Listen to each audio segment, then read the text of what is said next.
Item ಯಾವುದೇ ಇರಲಿ try ಮಾಡಿ ಆಚಿ ಚಿಕನ್ ಮಸಾಲಾ. ಆಚಿ ಚಿಕನ್ ಮಸಾಲಾ. ಎಲ್ಲರಿಗೂ ನಮಸ್ತೆ.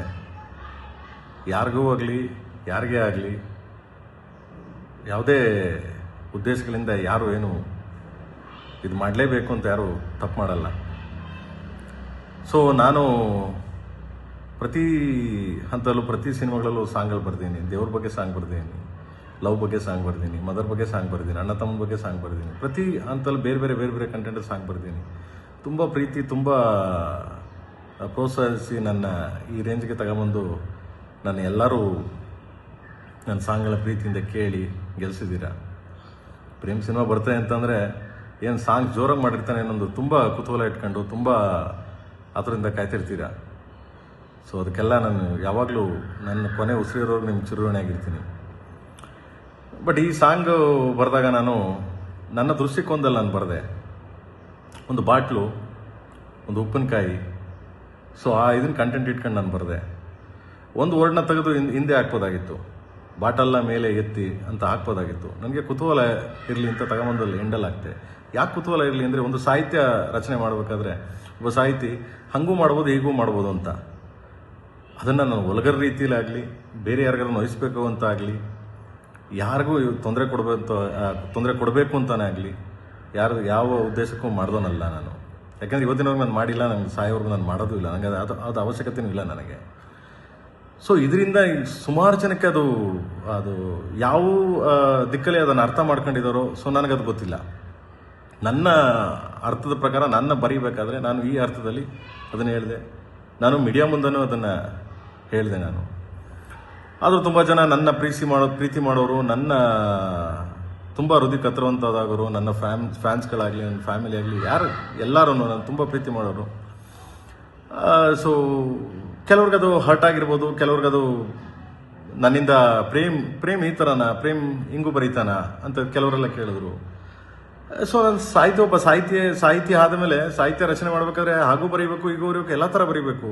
ಬಟ್ ಹಂಗನ್ಬಿಟ್ಟು ಕೀಳು ಭಾವನೆಯಲ್ಲಿ ಯಾರ್ದು ಕೀಳು ಮಟ್ಟದ ಸಾಹಿತ್ಯಗಳನ್ನ ಬರೀಬಾರ್ದು. ಬಟ್ ಇದನ್ನು ನನ್ನ ದೃಷ್ಟಿಕೋನದಲ್ಲಿ ನಾನು ಬಾಟಲ್, ಉಪ್ಪಿನಕಾಯಿ ನಿಮ್ಗೆ ಅವಾಗಲೇ ಹೇಳಿದೆ ನಾನು. ಸೊ ಬಾಟಲ್ನ ಮೇಲೆ ಎತ್ತಿ ತೊಟ್ಟಿಗೆ ತಂಗೊಳಗೆ ಇಳಿಸಿ ಅಂತ ದಿಸ್ ಬಾಟಲ್ ಅದು. ಸೊ ಅದನ್ನು ಬೇರೆ ಅರ್ಥದಲ್ಲಿ ಕಲ್ಪನೆ ಮಾಡ್ಕೊಂಡ್ರು, ಬೇರೆ ಅರ್ಥದಲ್ಲಿ ಇದು ಮಾಡ್ಕೊಂಡು ನನ್ನನ್ನು, ನನ್ನ ಫ್ಯಾಮಿಲಿನ, ನನ್ನ ಕೆಟ್ಟ ಅಬ್ಯೂಸ್ ಮಾಡ್ಕೊಂಡು ತುಂಬ ಲೈಕ್ಸು ಕಾಮೆಂಟ್ಸ್ಗೋಸ್ಕರ ಮಾಡ್ತಾಯಿದ್ದೀರಾ. ಎನಿವೆ ಥ್ಯಾಂಕ್ಸ್, ಅವ್ರಿಗೆಲ್ಲ ಒಳ್ಳೇದಾಗಲಿ. ಯಾರ್ಯಾರು ನನ್ನ ಕಾಲು ಎಳಿಬೇಕು, ನನ್ನ ಬಗ್ಗೆ ಕೀಳಾಗಿ ಮಾತಾಡಬೇಕು ಅನ್ನೋದೆಲ್ಲ, ಸೊ ಅದು ನಿಮಗೆ ಬಿಟ್ಟಿದ್ದು. ಏನು ಮಾಡೋಕ್ಕಾಗಲ್ಲ, ಅದನ್ನು ಏನು ಮಾಡೋಕ್ಕಾಗಲ್ಲ. ನಿಮ್ಗೆ ಆ ಥರದವ್ರಿಗೆಲ್ಲ ಅವ್ರಿಗೆಲ್ಲ ಒಳ್ಳೇದಾಗಲಿ, ದೇವ್ರು ನಿಮ್ಮನ್ನೆಲ್ಲ ಚೆನ್ನಾಗಿಟ್ಟಿರಲಿ. ನಾನು ಯಾರಿಗೂ ಈ ಸಾಂಗ್ ಬರೆದಿದ್ದು ಯಾರಿಗೂ ನೋಯಿಸ್ಬೇಕು, ಯಾರಿಗೂ ಹರ್ಟ್ ಮಾಡಬೇಕು, ಯಾರಿಗೂ ತೊಂದರೆ ಕೊಡಬೇಕು ಅಂತೇನು ನನಗೆ ಅವಶ್ಯಕತೆ ಇಲ್ಲ. ಹಂಗೇನಾದರೂ ನಿಮ್ಗಳಿಗೆ ಹರ್ಟ್ ಆಗಿದ್ರೆ, ಹಂಗೇನಾದರೂ ನಿಮ್ಗಳಿಗೆ ನನ್ನಿಂದ ನೋವಾಗಿದ್ರೆ, ಸೊ ಕ್ಷಮೆ ಇರಲಿ, ಕ್ಷಮಿಸಿ ಅಂತ ಕೇಳ್ತೀನಿ ನಾನು ಎಲ್ಲರಿಗೂ. ಆ್ಯಂಡ್ ಯಾಕೆಂದರೆ ನಾನು ಕ್ಷಮೆ ಕೇಳೋದು ತಪ್ಪೇನಿಲ್ಲ ನನಗೆ. ಏನಕ್ಕೆ ಇನ್ನೊಬ್ರಿಗೆ ಹರ್ಟ್ ಮಾಡಿ ಅದರ ಮೇಲೆ ನಾನು ಹೋಗಿ ಜೀವನ ಮಾಡೋದಾಗಲಿ, ಅದರ ಮೇಲೆ ನಾನು ಹೋಗಿ ಇನ್ನೊಂದು ಕೋಟೆ ಕಟ್ಟೋದಾಗಲಿ ನನಗೆ ಅವಶ್ಯಕತೆನೇ ಇಲ್ಲ. ಯಾಕೆಂದರೆ ನೀವಿದ್ರೆ ನಾನು, ಸೊ ನೀವೆಲ್ಲ ಸಪೋರ್ಟ್ ಮಾಡೋದ್ರಿಂದ ನಾನು. ಸೊ ಅದರಿಂದ ಆ್ಯಂಡ್ ಆ ಸಾಂಗು ಅಷ್ಟೇ, ಯಾರಿಗಾದ್ರೂ ಹರ್ಟು, ನೋವು, ತೊಂದರೆ ಯಾರಿಗಾದ್ರೂ ಹಂಗೆ ಆಗಿದ್ದಲ್ಲಿ ನಾನು ಮತ್ತೆ ಸಾಂಗ್ನ ರೀರೈಟ್ ಮಾಡ್ತೀನಿ. ಓಕೆ, ಮತ್ತೆ ರೀರೈಟ್ ಮಾಡ್ತೀನಿ. ಸೊ ಮತ್ತೆ ತಿರ್ಗಾ ದೇಶಾದ್ಯಂತ ರಿಲೀಸ್ ಮಾಡ್ತೀನಿ, ಮತ್ತೆ ಬರೀತೀನಿ ಅದನ್ನು, ಬೇರೆ ಬರೆದು ಮತ್ತೆ ಮಾಡ್ತೀನಿ. ಯಾಕೆಂದರೆ ನಿಮ್ಗೆ ಹರ್ಟ್ ಮಾಡಿ, ನಿಮಗೆ ತೊಂದರೆ ಕೊಟ್ಟು, ನಿಮಗೆ ನೋಯಿಸಿ ನಾನು ಯಾವತ್ತೂ, ನನಗೆ ಆ ಥರದ್ದು ಉದ್ದೇಶನೂ ಬೇಡ. ನನಗೆ ಅದೇನು ಅರ್ಥ ಆಗಿದೆ ನನಗದು ಗೊತ್ತಿಲ್ಲ. ಸೊ ಆ ಹಿಂದಿ ಸಾಂಗು ಬರಿಬೇಕಾದ್ರೂ ಅಷ್ಟೇ ಕೆಲವು ವರ್ಡ್ಸ್ಗಳು ವರ್ಡ್ಸ್ಗಳಾಗುತ್ತೆ, ಸಮ್ ವರ್ಡ್ಸ್ಗಳು ನನಗೆ ಇದಾಗುತ್ತೆ, ಕೆಲವು ಜಾಸ್ತಿ ವರ್ಡ್ಸ್ಗಳು ನಂಗೆ ಗೊತ್ತಿಲ್ಲ ಹಿಂದಿ. ಬಟ್ ಹಿಂದಿ ಬರೆದಿದ್ದು ನಮ್ಮ ರಕೀಬ್ ಆಲಮ್ ಏಕಾಏಕಿ ಅದೊಂದು ಸ್ಟೇಟ್ಮೆಂಟ್ ಕೊಟ್ಟರು ಅವರು, ಇಲ್ಲ ನನಗೆ ಕನ್ನಡ ಏನಿತ್ತು ಅದನ್ನೇ ಬರೆದಿದ್ದೀನಿ ನಾನು ಅಂತ. ಕನ್ನಡದಲ್ಲಿ ತುಂಬ ಚೆನ್ನಾಗಿದೆ ಸಾಹಿತ್ಯ. ಕೆಲವು ವರ್ಡ್ಸ್ಗಳು ಅವ್ರಿಗೆ ಯಾರ್ಯಾರಿಗೆ ಅರ್ಥ ಆಯಿತು ಗೊತ್ತಿಲ್ಲ, ಬಟ್ ಹಿಂದಿ ನನಗೆ ಅರ್ಥ ಆಗಲಿಲ್ಲ ಅದು. ಸೊ ಬಟ್ ಕೆಲವು ಲ್ಯಾಂಗ್ವೇಜ್ ನನಗೆ ಪ್ರಾಬ್ಲಮ್, ಅದು ಎಲ್ಲರಿಗೂ ಗೊತ್ತೇ ಇದೆ. ಎನಿವೆ ಪಾಪ ರಕೀಬ್ ಆಲಮ್ ಅವರು ಪಾಪ ಕಾಂಟ್ರವರ್ಸಿ ಆಯಿತು, ಆ ದೃಷ್ಟಿಯಿಂದ ಅವರು ಆ ಥರ ಹೇಳಿದ್ದಾರೆ. Anyway, so is my writer and ಎಲ್ಲ ಸಾಂಗ್ ಅವರೇ ಬರೆದಿರೋದು. ಶಿವ ಶಿವ, ಸಟ್ಟಾಗಲ್ಲ ಆ್ಯಂಡ್ ಆಲ್ ಸಾಂಗ್ಸ್, ನುಗ್ಗೆ ಹೊಡಿ, ಕಮಾನ್ ಕಾಳಿ ಎಲ್ಲ ಸಾಂಗ್ ಅವರೇ ಬರೆದಿರೋದು.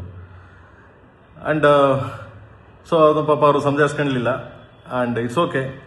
ಸೊ ಅವರು ನನ್ನ ಇದ್ರ ಮೇಲೆ ಹಾಕಿದ್ರು. ಎನಿವೆ, ಸೊ ನಾನು ಒಪ್ಕೋತೀನಿ, ಆಯಿತು ಅಂತ ನಾನು ಅದನ್ನು ಅಗ್ರಿ ಮಾಡ್ತೀನಿ.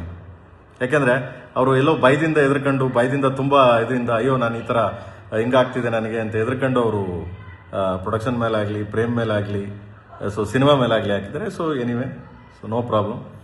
ಆ್ಯಂಡ್ ಅಷ್ಟೇ, ಅವರು ಬಂದ್ಬಿಟ್ಟು ಸಿನಿಮಾ ಮಾಡಬೇಕಾದ್ರೆ ನೂರವ್ರು ಮಾತಾಡಿರೋದು ರಿಯಲಿ ನನಗೆ ತುಂಬ ತಪ್ಪದು. ಏನಕ್ಕೆ ಯಾವುದೇ ಕಲಾವಿದ ಆಗಲಿ, ಯಾರೇ ಆಗಲಿ, ಒಂದು ಸರಿ ಸಿನಿಮಾ ಮಾಡ್ಬೇಕಾದ್ರೆ, ಒಂದು ಸರಿ ಕಮಿಟ್ ಮಾಡಾಕ್ಬೇಕಾರೆ ಸಾಂಗ್ ಕೇಳ್ತಾರೆ, ಸಾಹಿತ್ಯ ಕೇಳ್ತಾರೆ, ಆಮೇಲೆ ಅವ್ರ ಎಕ್ಸ್ಪ್ರೆಷನ್ ಹೆಂಗೆ ಬರುತ್ತೆ, ಸಾಹಿತ್ಯ ಗೊತ್ತಿಲ್ಲದೆ ಎಕ್ಸ್ಪ್ರೆಷನ್. ಸೊ ಎಕ್ಸ್ಪ್ರೆಷನ್ ಹೆಂಗೆ ಬರುತ್ತೆ ಸಾಹಿತ್ಯ ಗೊತ್ತಿಲ್ಲ ಅಂದರೆ? ಒಂದೇ ಬರುತ್ತೆ ಅಲ್ವಾ. ಸೊ ಯಾಕಂಗೆ ಮಾತಾಡೋದು ಅಂತ ನನಗೆ ಗೊತ್ತಿಲ್ಲ. ಸೊ ಯಾಕಂದ್ರೆ ಬಿಕಾಸ್ ಆಫ್ ಅವ್ರಿಗೆ ಎಲ್ಲ ಕಡೆ ಅವರು ಸ್ವಲ್ಪ ಎಲ್ಲೋ ಕಾಂಟ್ರವರ್ಸಿ ಆಗ್ತಿದೆ, ಅದರಿಂದ ನಾನು ತಪ್ಪಿಸ್ಕೊಳ್ಳೋಣ ಅನ್ನೋ ಒಂದು ದೃಷ್ಟಿಯಿಂದ ಮಾತಾಡಿದ್ದಾರೆ. ಯಾಕಂದರೆ ಮೊನ್ನೆ ಸಾಂಗ್ ರಿಲೀಸ್ ಆದಾಗಲೂ ಅಷ್ಟೇ ನಾನು ತುಂಬ ಖುಷಿ ಆಯಿತು, ಪ್ರೇಮ್ ಒಟ್ಟಿಗೆ ಕೆಲಸ ಮಾಡಿ, ಅದು ತುಂಬ ಅದ್ಭುತವಾದ ಸಾಂಗ್ ಅಂತೆಲ್ಲ ಹೇಳಿದ್ರು. ಸೊ ಎನಿವೆ, ಅವ್ರಿಗೆ ಈ ಥರ ಕಾಂಟ್ರವರ್ಸಿ ಪಾಪ ನೊಂದ್ಕೊಂಡು, ಒಂದು ಹೆಣ್ಮಗು ನೊಂದ್ಕೊಂಡು ಹೇಳಿರ್ಬೋದು. ಸೊ ಎನಿವೆ, ಅದರಿಂದ ನನಗೇನು ಹರ್ಟ್ ಆಗಿಲ್ಲ. ಎನಿವೆ, ಅವ್ರ ಪಾಪ ಚೆನ್ನಾಗಿರಲಿ. ಆ್ಯಂಡ್ ಸೊ ಈ ಸಾಂಗ್ನ ನಾನು ಮತ್ತೆ ರೀರೈಟ್ ಮಾಡಿ ನಿಮ್ಗೆ ಯಾರಿಗೂ ತೊಂದರೆ ಆಗ್ದಂಗೆ, ನಿಮ್ಗೆ ಯಾರಿಗೂ ಹರ್ಟ್ ಆಗ್ದಂಗೆ, ಸೊ ಮತ್ತೆ ಇದನ್ನು ಅಪ್ಲೋಡ್ ಮಾಡ್ತೀನಿ. ಓಕೆ. ಆ್ಯಂಡ್ ಯಾರಿಗಾದ್ರೂ ನಿಮ್ಗೆ ಹರ್ಟ್ ಆಗಿದ್ರೆ, ಸೊ ಯಾರಿಗಾದ್ರೂ ನನ್ನಿಂದ ನಿಮ್ಗೆ ತೊಂದರೆ ಆಗಿದ್ರೆ, ನನ್ನಿಂದ ನಿಮಗೆ ನೋವಾಗಿದ್ರೆ, ಸೊ ಕ್ಷಮೆ ಇರಲಿ. ನನ್ನ ಕಡೆಯಿಂದ, ನನ್ನ KD ಟೀಮ್ ಕಡೆಯಿಂದ ಹಾಗೂ KVN ಪ್ರೊಡಕ್ಷನ್ ಕಡೆಯಿಂದನೂ ನಾನು ನಿಮ್ಗಳಿಗೆಲ್ಲ ಕ್ಷಮೆ ಕೇಳ್ತೀನಿ. And thank you. ಅತಿ ಶೀಘ್ರದಲ್ಲೇ ಅದನ್ನು ಬೇರೆ ಚೇಂಜ್ ಮಾಡಿ ಸೊ ಅಪ್ಲೋಡ್ ಮಾಡ್ತೀನಿ. Thank you. ಆ್ಯಂಡ್ ಎಲ್ಲರಿಗೂ ಯುಗಾದಿ ಹಬ್ಬದ ಶುಭಾಶಯಗಳು. ಸೊ ಚೆನ್ನಾಗಿರಿ, ಖುಷಿಯಿಂದ ಇರಿ. So God bless you. Thank you.